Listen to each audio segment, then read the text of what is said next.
Damn, son, where'd you find this? I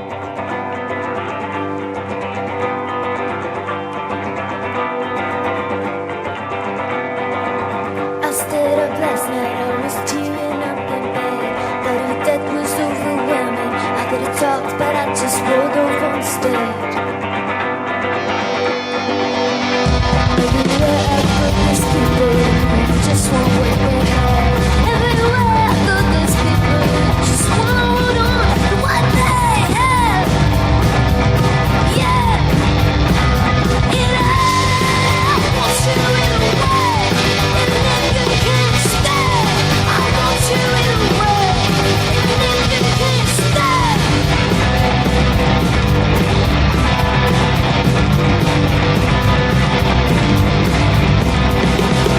I took past my house just to let you mile or two. Wanted to wait till the sun was over. I kept driving in and thought about you. Everywhere I go, there's people who just know what they have. Everywhere I go, there's people thinking, if I have you, it's not that bad. Yeah, I want you in a way, even if you can't stay. I want you in a way, even if you can't stay. I want you in a way, even if you can't stay. I want you in a way, even if you can't stay.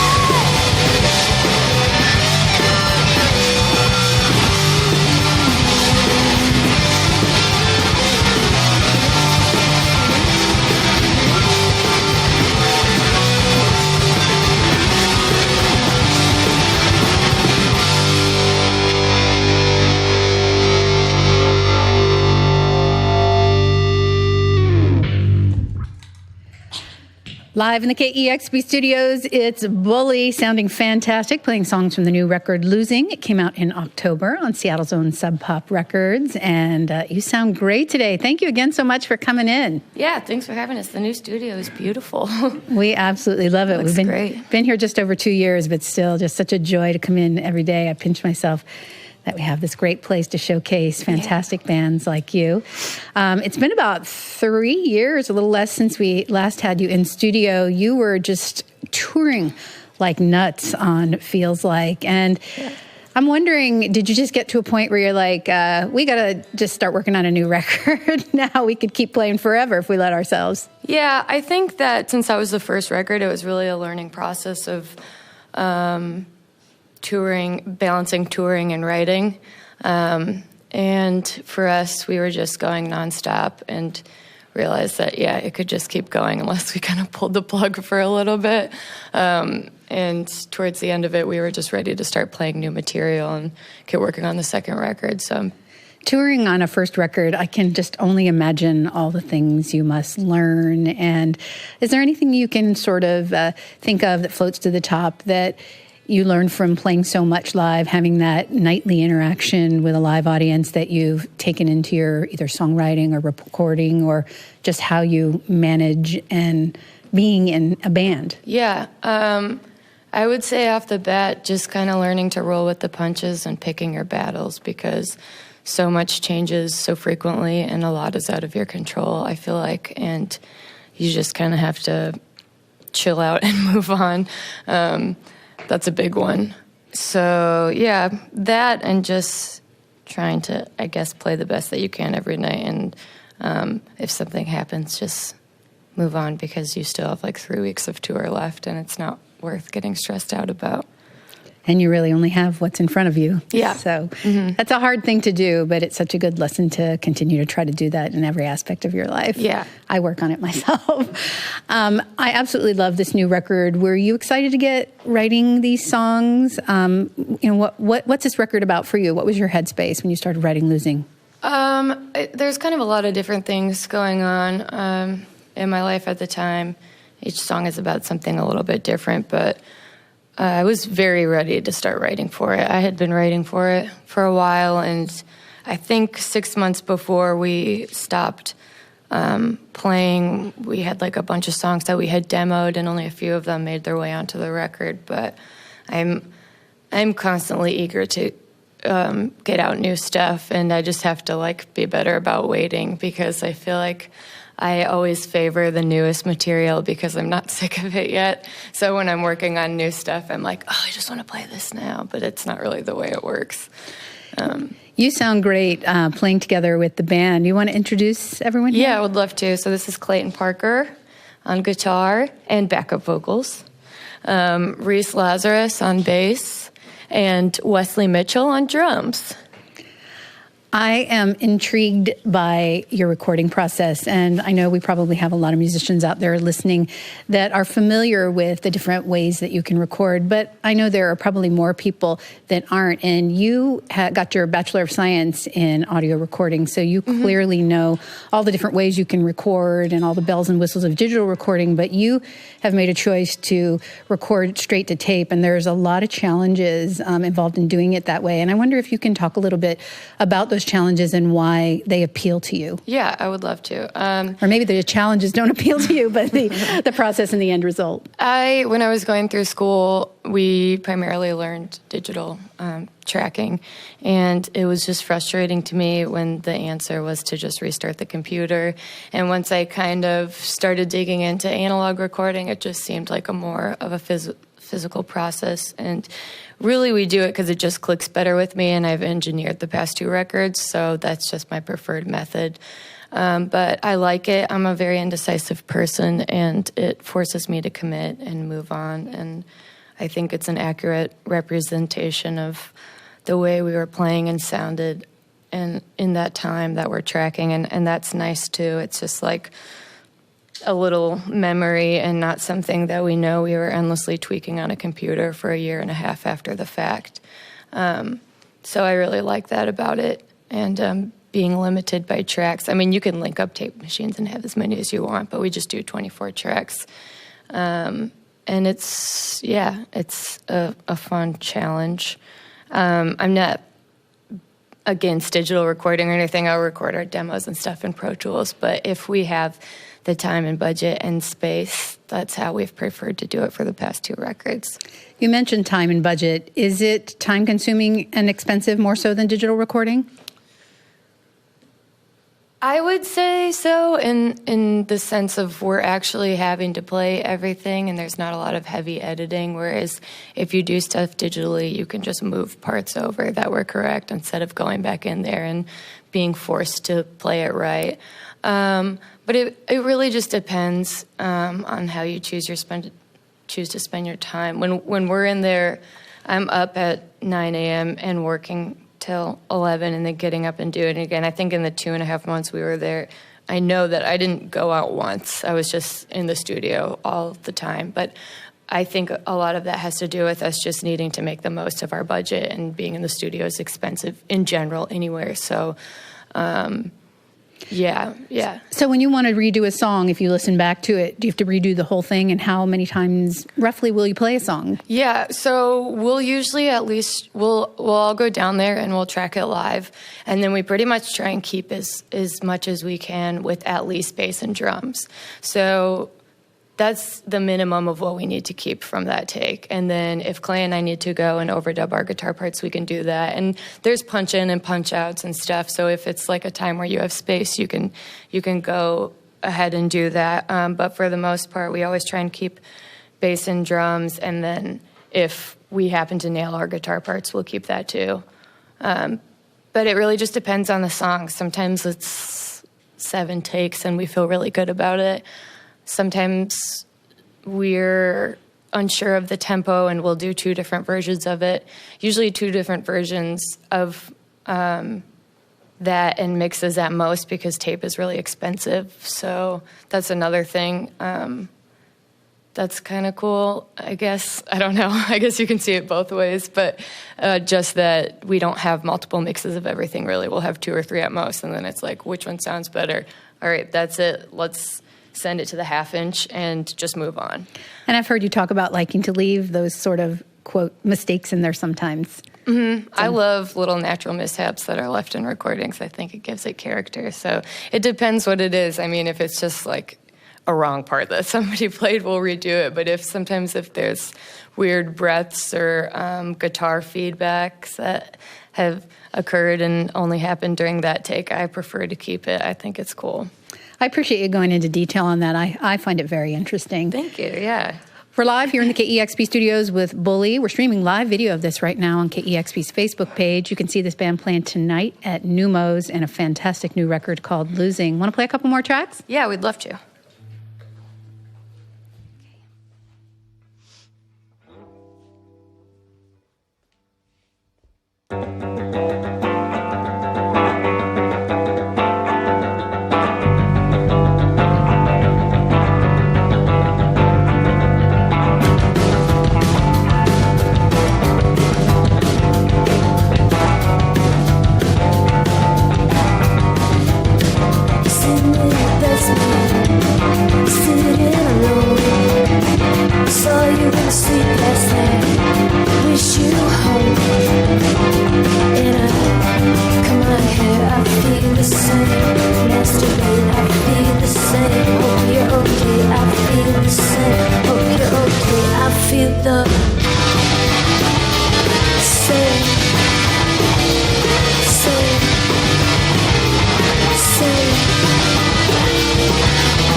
Right to me.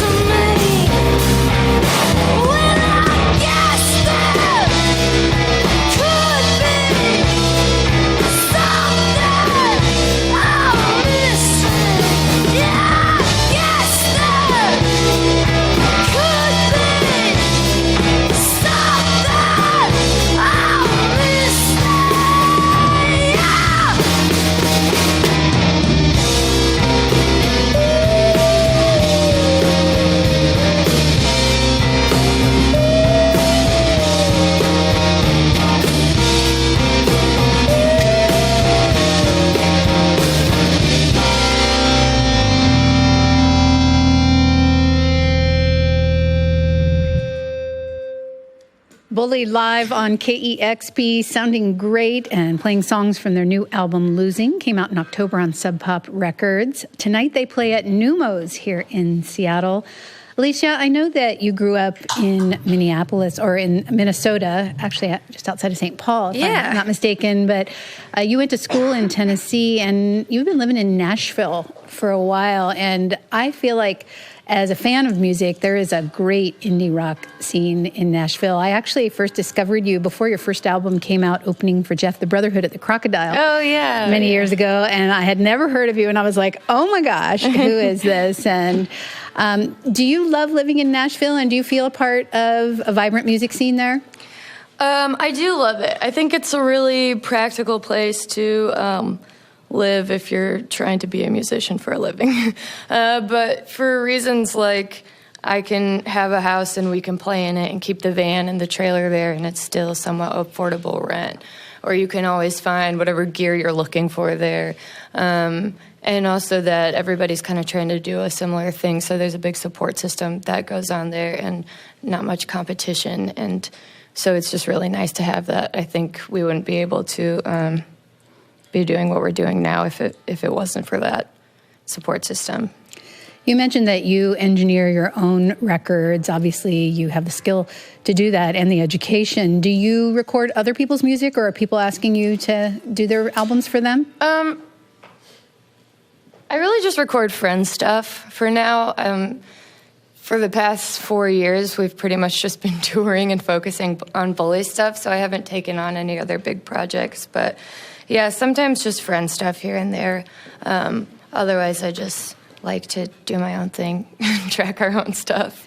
I know that we talked about the making of your 2 records. We didn't mention that you went to Chicago and worked at Electrical Audio, where you were an intern, a very legendary recording space. Do you ever think about making a studio of your own?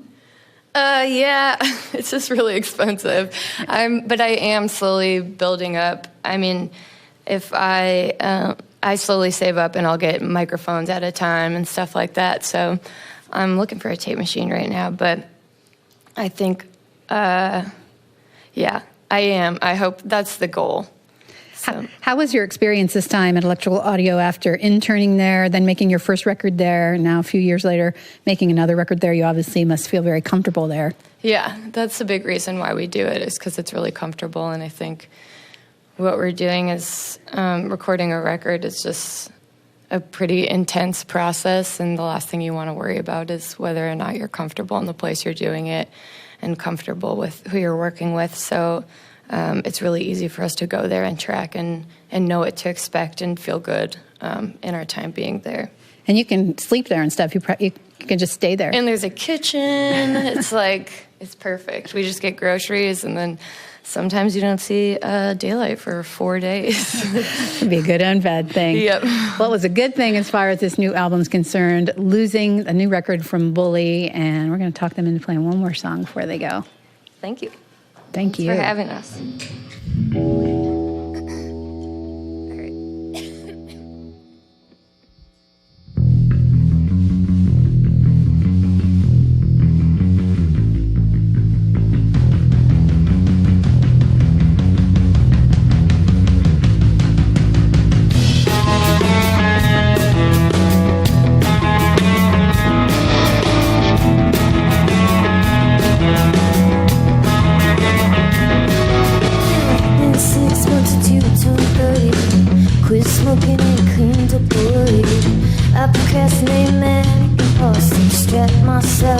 Trips to Chicago, and I'll struggle with being back in time, especially when you're around. And I'll struggle with being back in time. It's hard to do when you're not around.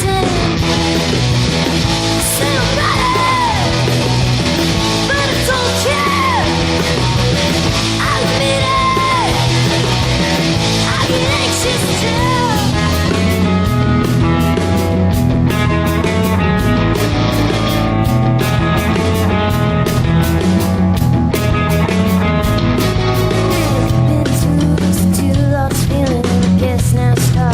Process of healing it. You must be losing your mind, stuck lying there, nothing but time. I struggle with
Bully. I love that one.